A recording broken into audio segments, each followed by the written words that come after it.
call, I was like, yes, please put me on this show. Um, I am Liz, and I am a professor in college success. I'm also the chair of the program. So that means, I get to be the boss. And it's good. And I see my colleague Irene Brewer is here. Thank you, Irene. And I have been at Pierce for about 2 years now, full time. But before that, I worked in the library. And if you haven't been in the library yet, I'm just going to give a plug to the library. They're amazing. And for me, my accolade is I'm a single mom to an amazing 6-year-old kid, and we have made it through quarantine so far. And we're still talking to each other. So that feels like my biggest accolade. And my other biggest accolade is that um, back in college, my credit score was bro- it was bad. And now my credit score, like at the car dealership, when I just bought my first car buying by myself in cash, they were like, "We've never seen a credit score like this. You should buy more car." And I said, "No, that's why my credit score is this good." So Listen, just know we're going to get deeper into that story, the car buying process, all of that. But first, I mean, talk to us about college success. We know that you're over that area, but just tell us a little bit about why financial literacy has now been put into that course and why you think it's so important. hmm So we've been talking about putting financial literacy into college success for a while because it's something that we know everybody needs, and probably um, you might be getting some version of it, but who knows what version of it you're getting, and you know um, what kind of information are you getting. So we actually have two classes in college success. We have 110, which is 3 credits, and then we have 115, which is 5 credits. And so we've added the financial literacy to the 115 because we want to make sure that we can give it time and give students attention to doing it. um, we'll see how we can get it into the 110. But for right now, if you're interested in financial literacy, 115 is your GM. And um, it turns out that financial literacy is something that people have a lot of strong feelings about, not just thoughts, but feelings, like, right? Like money, we all have such an emotional reaction to money.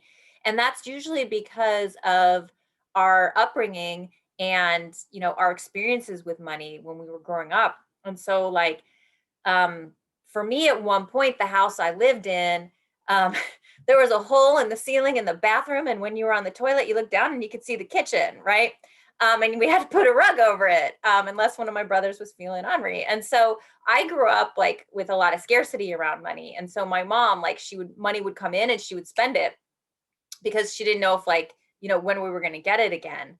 And so I did not learn about money in a positive way. I learned, like, you got it, you spend it. And so I didn't know about saving for money, it's about saving. Um, and then when I went to college, I really didn't understand my student loans and what I was taking out.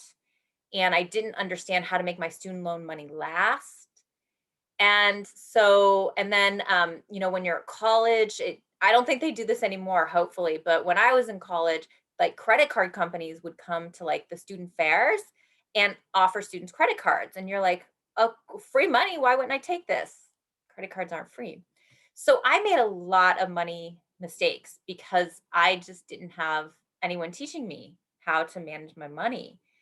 And then I developed, like, a lot of shame feelings around money because I didn't know how to manage it and I didn't know what I was doing, and I got myself into some bad spaces around money. And so, we know that students are bringing just a lot of different knowledge and a lot of different experiences with them around money, and we are asking them to invest not just time, but we're asking you all, when you come to Pierce College, like, you are investing your money, you are investing your future into Pierce College. And so for me, I think we owe it to students to teach them about financial literacy because it's just one of the ways that we can equip you to have success now and in your future. Money is power. Knowledge is power. Knowledge Wow. about money is powerful. I love it. I love it. You brought up so many different good things that we're definitely going to dive into just out of your own story. You talked about student loans. So, can you tell us some of the tips that you wish that you would have known to help? You said making your student loan money last. Can you tell us some tips about that? Well, this is where having a budget is so helpful because if you have a budget, then you know what you need to live. You know what your cost of living, to house yourself, to feed yourself, to clothe yourself. You know all that. And if you have and for school, like having a budget for school, how much it's going to cost you to go to school, not just your tuition, but any fees associated with it, any books, anything else that you might need. So having a budget is amazing. And I didn't have a budget. And so I wish that somebody would have told me before you take out student loans, have a budget so that you actually know what you need. And then take out the loans that you need. You don't necessarily have to take out the loans that they offer you because a lot of times you might be offered quite a lot of money and it could be really tempting to take it all. But if you have a budget, you can inform yourself like, well, how much do I really need to take out to meet my budget and to also, have enough to cover some emergencies that might pop up. So that way you're not taking out more loans than you need to take out because right, you're gonna pay you have to pay those back. You absolutely have to pay those back. And I wish somebody would have explained how interest works a little better to me. Like, um, I know that folks are doing the best that they can. Honestly believe everybody's doing their best job possible. And, um, like a lot of times when students do student loan counseling, they're hearing information once. And like we all know that we can't just hear information once and retain it and have it be meaningful. We need to hear it multiple times in multiple places. So I wish I would have stood interest more. I also wish I didn't get any career counseling in college. Um, and at Pierce, part of college success is helping students figure out what kind of career you might want. And one of the things that we do in college success is we help you research, well, how much is it going to cost you to get training for that job? Um, how long is it going to take you? And then what's the job growth rate? Are you likely to be employed? And then also, what are you going to be making?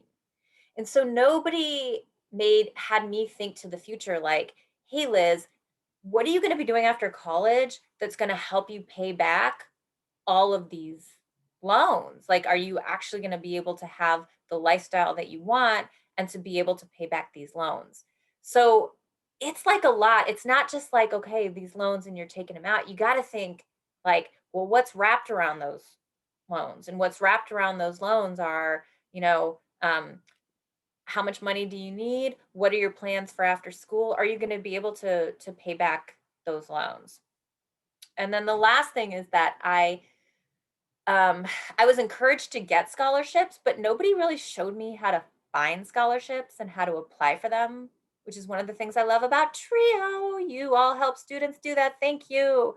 Um because there is free money out there and there's more and more free money. So I did briefly go back to school for a bit, and I was actually able to get money as a single mom. That there are a lot of people who want to support single moms going back to college. So single parents going back to college.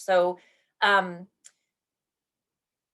so know your resources. Trio will help you out with the scholarship piece. But yeah, see, there's more free money out there now, and see if you can find it.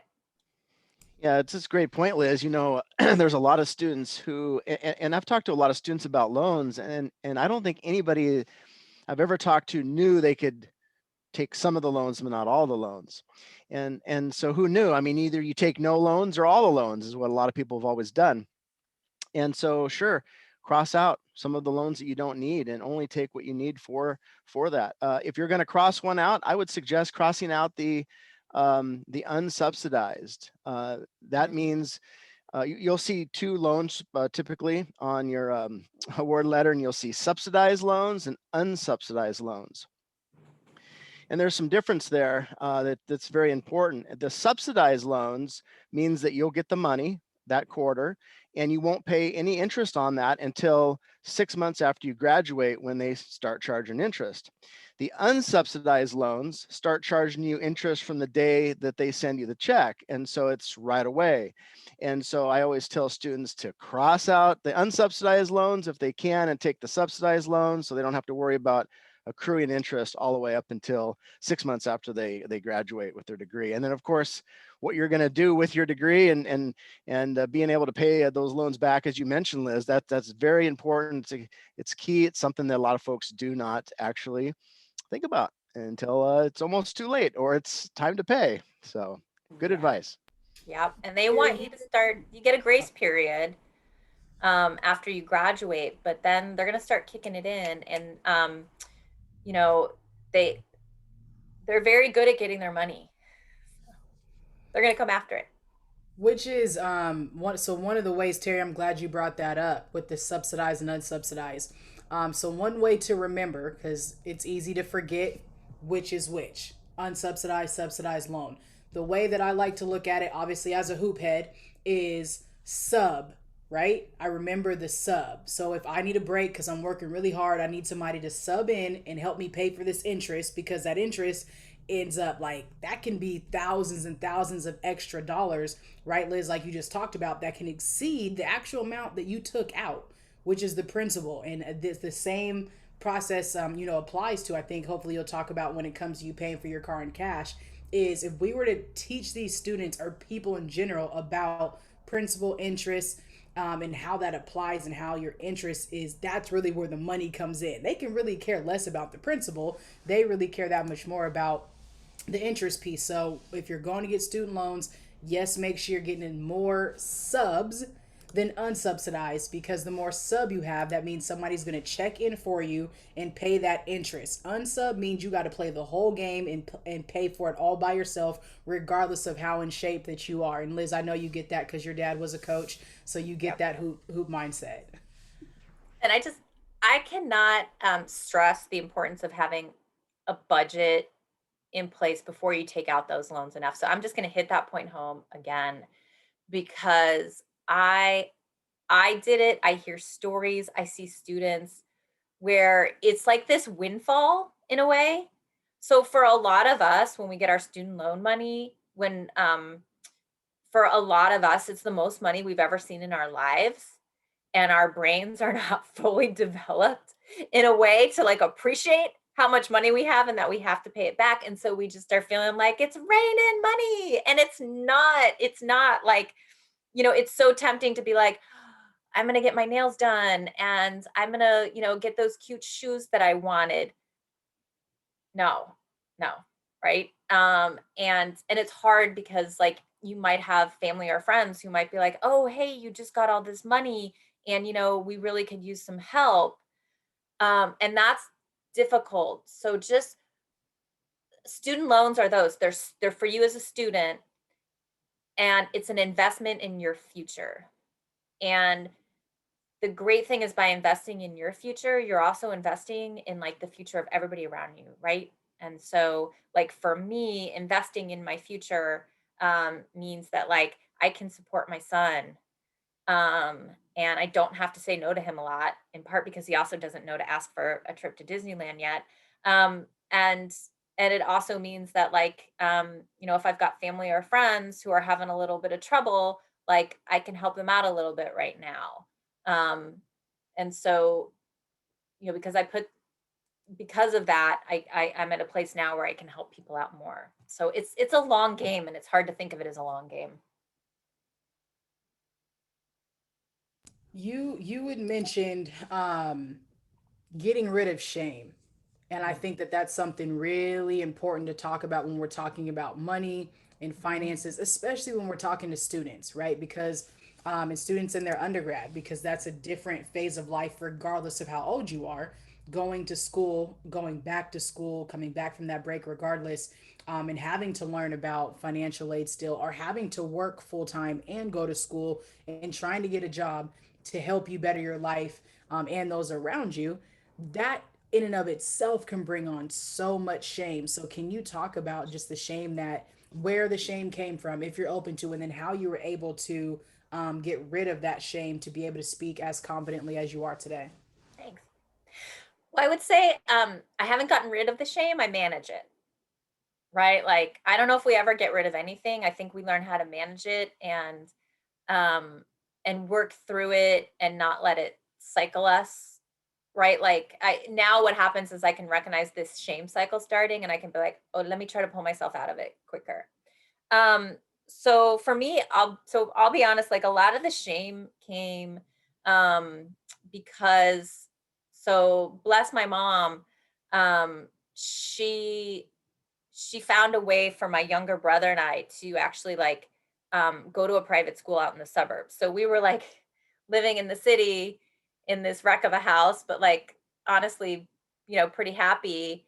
And so when I went into this other world, that's when I saw people live different and had different things than me and that their lives looked really, really different from mine.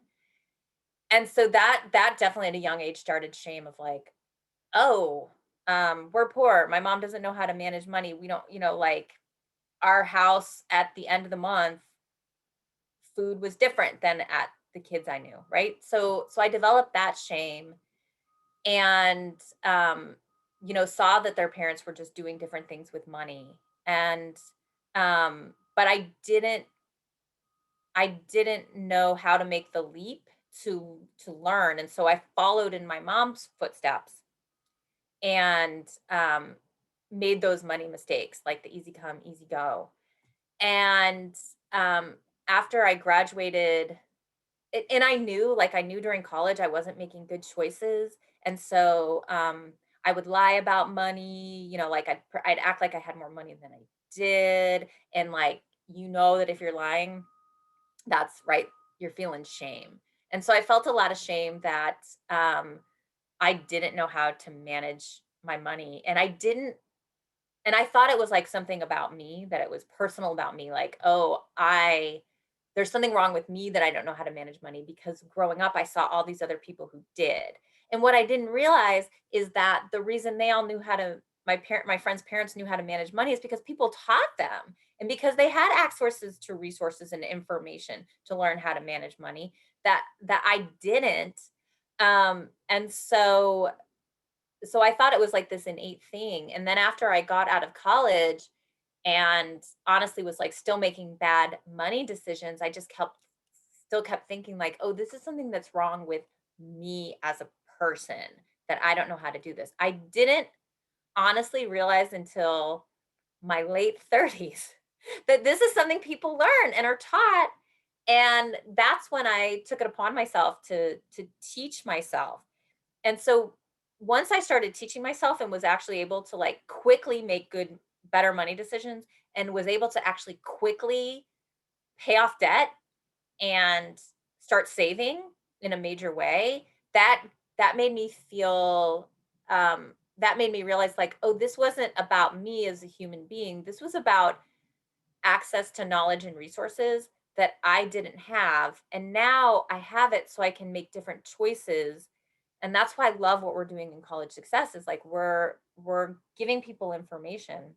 And what's amazing is, you know, one of the things I love about Pierce is our student body is just like it ranges and it's great. And so I actually will have students who are in their 40s who tell me I learned something from this financial literacy. Um, they they're like, I thought I knew what I needed to know, but I actually learned something. So yeah, so I can manage it a little better and be like, all right, this you're not a bad person. You just didn't know. Now you know. Yeah, Liz, that's great. Hey, I have a follow-up question. You talked a little bit about credit card debt. What is some advice that you have for students, trying to build credit when they're young, and then the use of credit cards and money in that fashion? Yeah. So again, it's like the student loan. It's not free money. It's not a windfall. It's a tool. It's a tool, right? And it's actually hard for us to think about money as a tool because we're so emotional about it. And I think especially in white supremacist culture, we ascribe money and access to money as it like reflects directly on who we are, like on our core character somehow, as if it's like a reflection on our internal worth as opposed to this external tool that some of us have access to and some of us don't, right? So if we can start being like, this is a tool and it's not me, that's helpful. Um, so what I've chosen to do is I again, like once I learned financial literacy and I was able to budget and save better, I just quickly paid off all my credit card debt. And what I did is I closed all the accounts except for my oldest account. So this is advice if you're already in the hole, like work towards paying off that debt. And I've got this one that I've had since college. So that means that I have like a nice long credit history with it. And I also have a huge um, amount of credit. And here's the thing, I don't actually have a card to go with that credit card account, which means I can't use it, but it exists for my credit. So I do have a credit card that I use, but what I have chosen to do is I got one through my bank. So a lot of banks have credit cards. So I got a credit card through my bank, and it earns, get a credit card that can actually earn you. If you're going to get a credit card, get something that can actually earn you something that's realistic and useful for you. So with my bank, what I earn cash back, which means that I can then take that cash that I earn and just go put it in my savings account, right? And so it's like no brainer. But what I like about having a credit card tied to my bank is that every time I spend something on the credit card, I just go right into my app on my phone and I transfer the money from my checking account right to that credit account. So that way it doesn't it's just immediate, and um I'm not ever like um building debt. I'm just paying off the debt right as I use it, but I'm building my credit with that credit card and I'm getting the cash back, so that's great. I would also say um maybe ask some people who you trust. Like I have my two most brutally honest friends in my life who, when I'm not sure about how I want to do something, I call up them and I'm like, what do you think? And they're going to be brutally honest. So find your brutally honest friends or family members and be like, hey, do you think I could handle a credit card? And listen to what they say. Um, because I do think that credit cards are great for building interest and building your credit. Sorry, not building interest, building your credit. But, I think you need to be really careful in getting them and really taking an honest look at yourself. Like, is this something that I can handle? Or am I suddenly going to be like, Starbucks for everybody, which you don't want to be doing? If Terry and I's heads can come off as much as they were shaking, they would have. You definitely spoke our love language individually and when it comes to Money Talk Tuesday. So, anything that pertains to credit cards and credit card rewards, as Terry likes to describe it, banks hate us for the reason that you just described. But there's a lot in what you said though, is it's getting to that point, right? So it's easy, and I definitely like to acknowledge, like, coming from a place, and I think all of us, I'll say that, coming from a place of privilege right now, to be able to utilize credit cards in that way, Yes. right? And we also have to be able to acknowledge the white supremacy that is wrapped up within the credit card system, credit just in general, all of that too. So, I definitely want to make sure that we're hitting on both sides of it. But this is why, that's part of why I'm so passionate about talking about the credit card game, because it's nothing but a game at the end of the day. And once you learn the rules and you know how to play, it becomes one of the funnest games ever, because you get rewards for buying things that you already buy. In the same way that you say, I'm going to go right on my app, I do the same thing. Is on weekends, every Sunday, that's what I'll do. Whatever I bought throughout the week, on Sunday I'll go through, I'll pay it off. So I like to describe a credit score as your responsibility score. That's all it is. It's a score that shows the world at large, or America, or the banks, or whoever, this is how responsible I am when it comes to handling my money. So when it goes back to your question and you say, do you think I can get a credit card? That's literally, it's almost like asking, do you think I'm responsible enough to handle a credit card? Which is why it's our responsibility score. So I'm glad that you brought that up because credit rewards is one of my love languages, as an individual, as an entrepreneur, and all of the above. So Terry, I know you got some thoughts on that. Yeah, I mean, I only have 3 credit cards, and one of them I got when I was a student at Pierce College. And so I understand the importance of keeping that one card that the longest time, because that is a huge chunk of your credit score. And so I'm glad that you acknowledge that, mention that yeah, you want to keep that for that reason. But yeah, there's we're not in any of the buildings right now, but almost every classroom I've taught in at Pierce, it seems like the bulletin board in the back has got these little credit card offers for student credit cards, and some of the little tags have been pulled off, and certainly that's how I got my first credit card. And so, you know, I think adding, any type of financial literacy like this to our college success classes is going to be very beneficial, because, otherwise, just like, what you mentioned, you get these things, but if you don't have any, insight on how to use them, you can get yourself into trouble real quickly. And so, Mhm.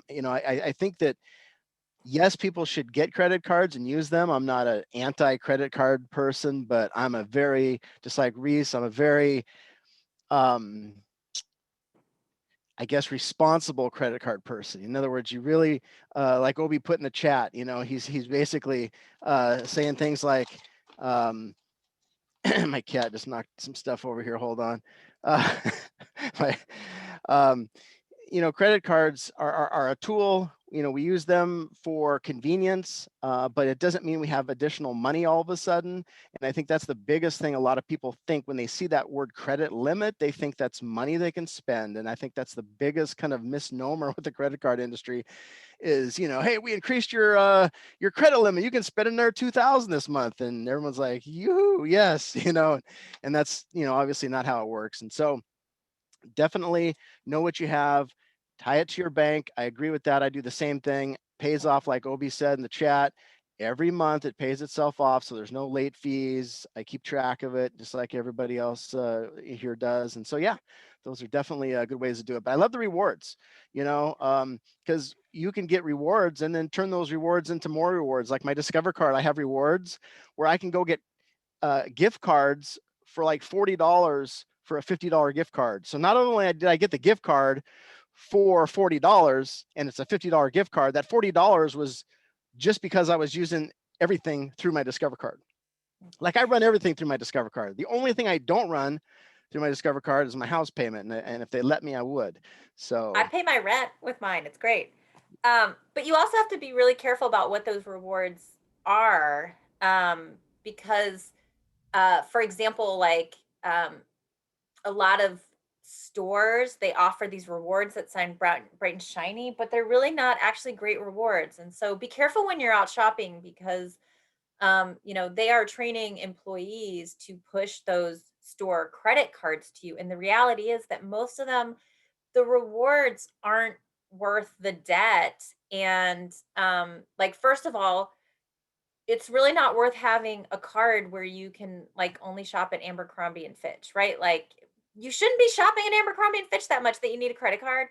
Go to Goodwill. And but there are times, so research it and think about it, because there are times when it works. Like, so for example, I had to buy some furniture, and I decided I was going to go to Macy's and I was going to go to their President's Day sale, right? Y'all see how this is working through my head, right? So I went to their President's Day sale, and they said, okay, if you open up a credit card, we'll give you an additional 20% off. That made a lot of sense for me to do. Okay. Because an additional 20% off, that's not just paying for my tax on that huge purchase, right? That's additional to what I'm getting from the President's Day sale. So what did I do? I took out the credit card, um, and bought my furniture, got a huge discount.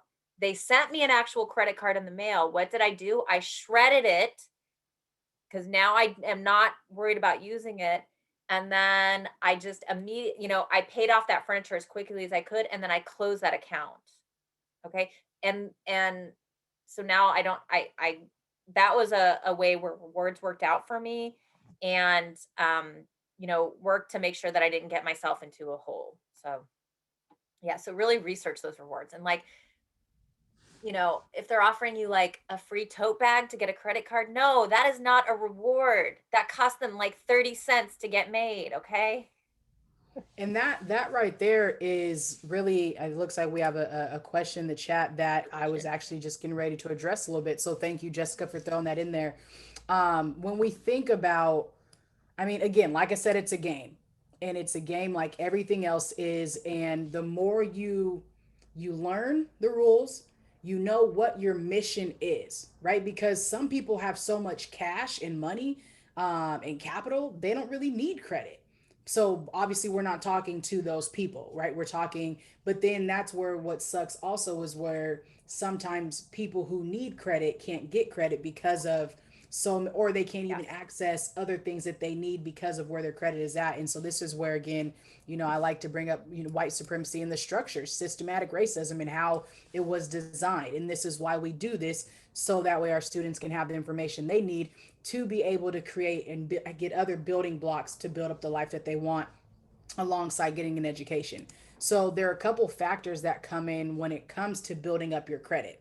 And one that Liz said this, and I promise you, Jessica, I wrote this down right before you put this question in, so I'm glad that you asked it. But Liz said this at the very beginning, and she talked about not closing out your oldest credit card. Mhm. And so she kept that open. And if you saw the flyer for this event, you saw that Terry is Mr. Old Money and I'm Miss New Money. Reason being is because Terry has had credit for longer than I've been alive. And so he's Mr. Old Money and I'm Miss New Money, right? So my credit started 12, 13 some years ago, and Terry's had credit for about 30 years. And Liz didn't cut up her or cancel her oldest one. Reason being is because credit history is something that counts towards your credit score. So there's a couple ways that you can make this the couple ways that you can get this in your favor. If you have somebody in your family, I might say, hey Liz, we're not in my family, but I could say, hey Liz, could you add me as an authorized user on your account? Or I could say, hey Terry, can you add me as an authorized user on your account? What I would benefit from is the length of his credit history. So if you have a credit card and it's been open for a really long time, you don't necessarily want to close it out, especially if you just got a different one. You're like, oh, this credit card is better than the one that I opened up a long time ago. It may be better, but you could lose out on that history. And so when you're looking at closing out accounts, it can hurt depending on the length of that card. Sometimes if you just and I've had that happen to me. I stopped using a certain credit card that I had since I was 18 years old. And so now it looks like my credit hasn't I haven't had it for too long because I stopped using it because I got better ones. So not all banks will close it out on their own, but it didn't really hurt my score as bad as what you think it might. But it's a game. You're going to lose points. You're going to gain points. That's just what a game is. The other thing is that I was going to say is about paying your credit cards. So learning when is it best for you, because another part of it is, yes, payment history and paying on time. But if you don't want, so let's say that Liz went out and she ended up was able to pay cash, but she still wanted to save 20% on her furniture. She could get that Macy's card, it opens on the account, and she could still pay it off, let's say by that Thursday. But it hits your credit score every single week. It re-ups every 7 days. So what I like to do, like I said, is I pay mine off weekly because I don't want that amount to go reflect on my credit report because of utilization rate. So I know I just kind of went a little bit deeper in it, but I want you guys to know that it's a really big game. So if you're worried about utilization rate, because that's something that also goes into what your credit score is, you want to look at, can I pay this off sooner and now create a system where I'm paying it off maybe bi-weekly or every week because I want my score to go up higher versus waiting until the end of the month where that's actually going to be reported on my score. So if you have any questions about that, shoot me an email. We could talk about it further. But Liz, I'm gonna throw it back to you. Yeah. Yeah. So like with that example, right, you're every time you pay something off, your credit score goes up. And so, I didn't pay off the furniture all in one fell swoop, but I paid it off in big chunks. And so that raised my credit score. And then when I closed the account, it was a minimal went down, but the paying off. And that's part of what's great about having my credit card tied to my bank is like every time I pay that off, my credit score goes up. And so that has been a game changer for increasing my credit. Yeah.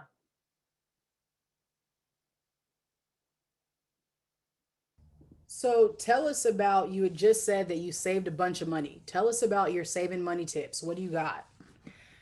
Okay. So make a budget. I actually have on my to-do list redo my budget because some things are about to change in my life, and so I need to make a new budget to reflect those. And so you have your budget, and if you can only start saving small, that's fine. I could only start out saving like $100 a month, which really wasn't that much, but that's because I had to pay off debt that I had accrued. But I wanted to make sure that I was saving while I was paying off debt, so that way in case any emergencies came up, you know, I had money, that was new. I didn't have emergency savings until my late 30s. Um, so so what I would say is like focus on getting your debt paid down, but still save a little by little. And what I do is I automatically have it so that when my paycheck hits my bank account, a certain amount just goes into my savings account, right? And so so that way I don't have to actually do it. It's just automatically done for me. And what I do right now is I oversave. So I put way more into my savings than I might have planned to save. And a lot of months I can just keep it there. And so there are some months where it's like, oh, an unexpected expense came up. That's why I've got my savings. So I'll take a little bit from there. But when I looked at my budget, I had like 1/4 my paycheck budgeted for savings. And I was like, you know what? I'm going to do more than 1/4. I'm going to oversave. And so that has been great. And I save in two different ways.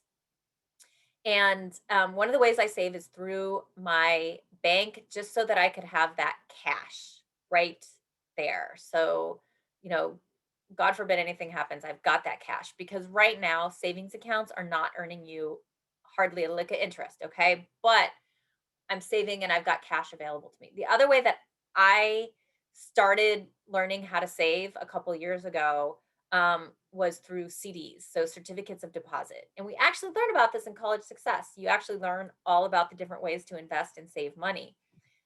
So one of the main ways that I'm saving for bigger purchases that I want to make is through these certificates of deposit. And so what's great is you could just go Google search like CD rates, and there are websites that'll like just bring up all the different financial institutions and what their rates are.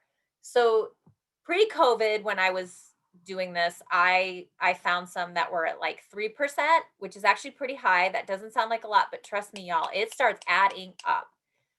Right now, the best rate I can get is 0.85.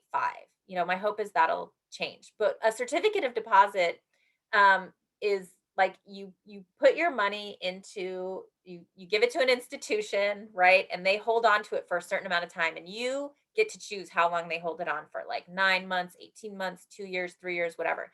The longer they hold it, the more interest you get and you build.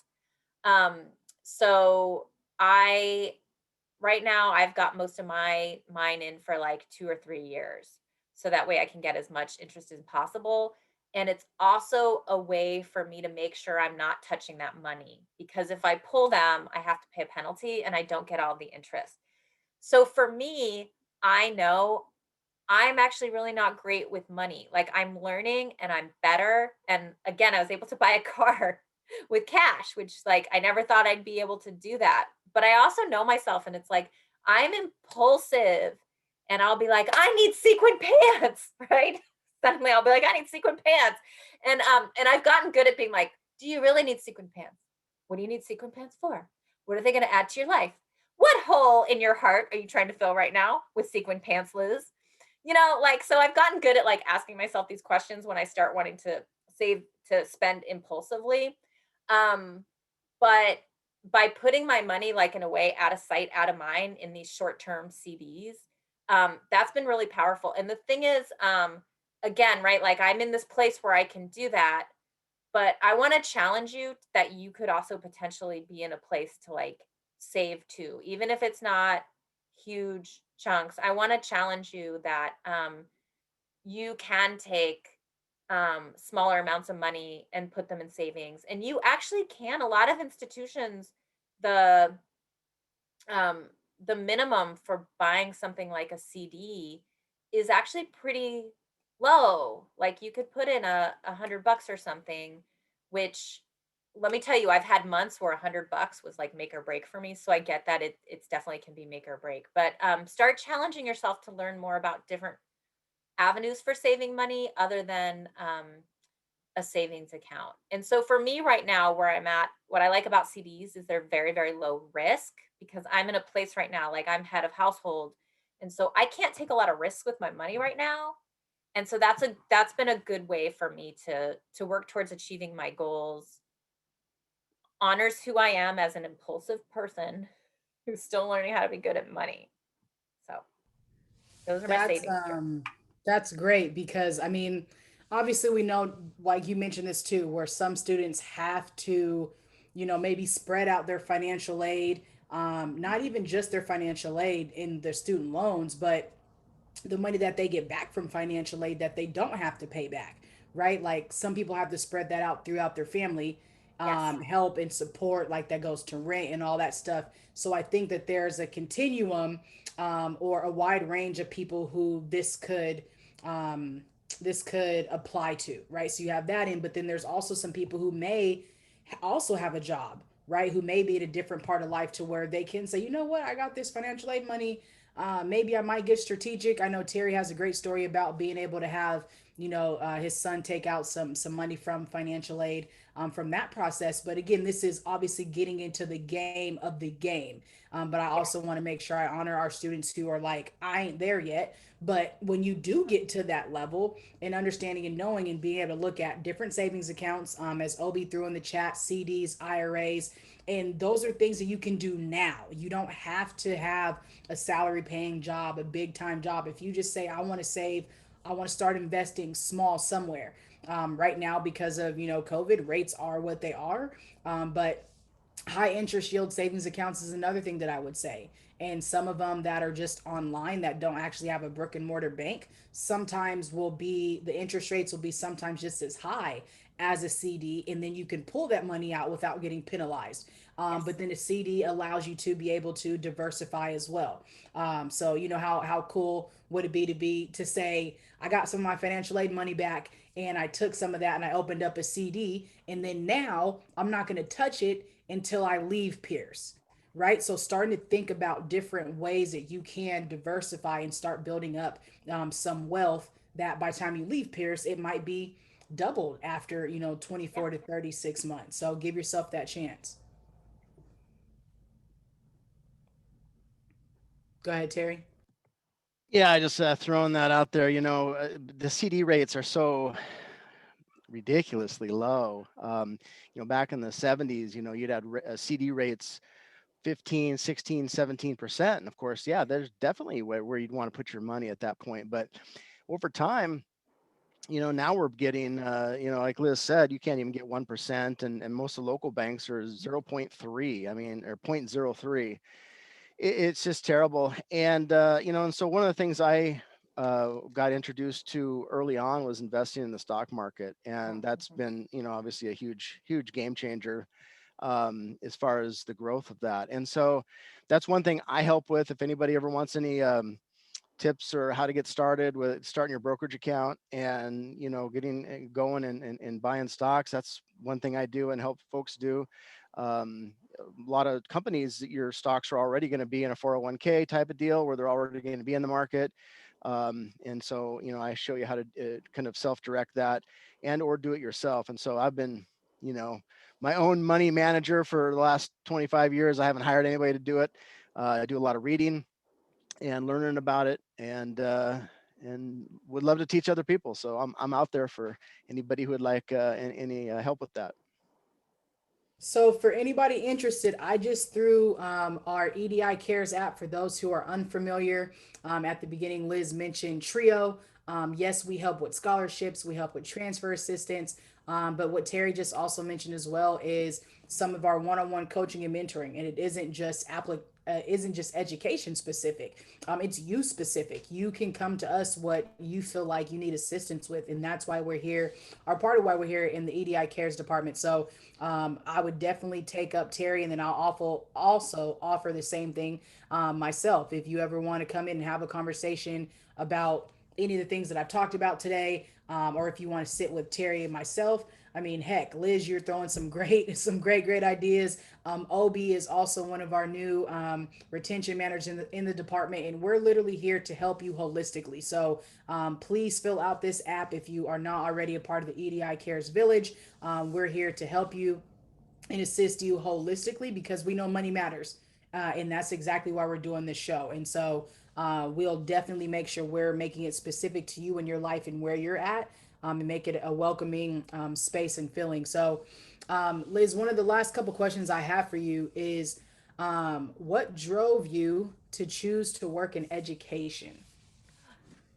So, what show drove to a few things. So, first of all, I think first of all, it's just like my personal passion. Like I love teaching, and I love people. I love hearing their stories, and I love finding out what drives people, and I love finding out like, well, can I like help you on that journey? That's just great. I mean, education transformed my life, for sure. So, I would not be where I am today if it weren't for my teachers. Um, and I feel really lucky that I don't have to think about where I might be without my teachers. Like that is a privilege, that, and I could actually start crying. Because there were points in my life where I wasn't sure where I was going to be. But I always had teachers who loved me and saw something in me and pushed me forward and supported me. And um, I mean, I literally had teachers save my life.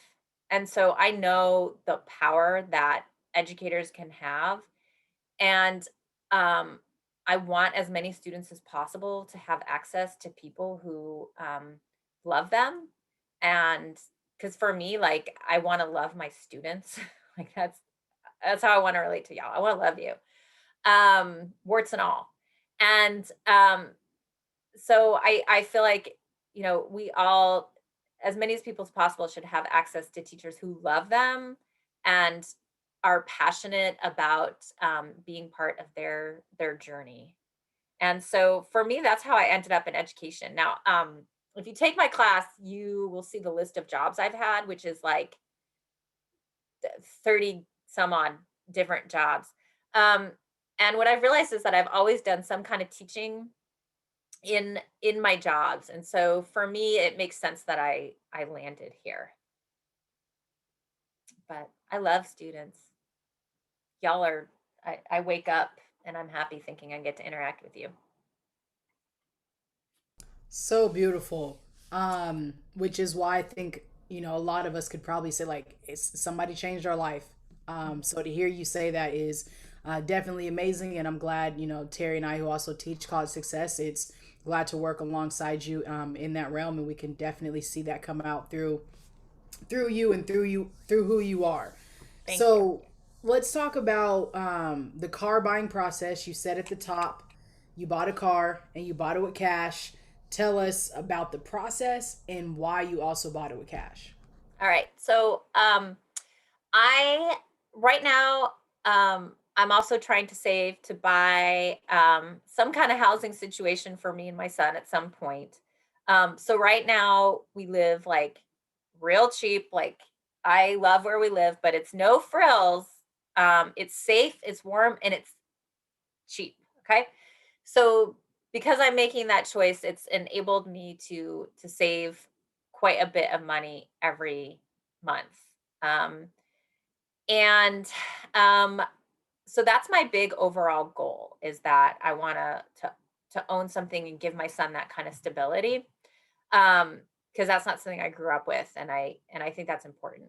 And so but my car back that I had back in January, I noticed, I'm like, dang, this is at almost like 200,000 miles, and that's great. And you know what? The windows don't always roll back up. And that's probably not the best choice for me and my son.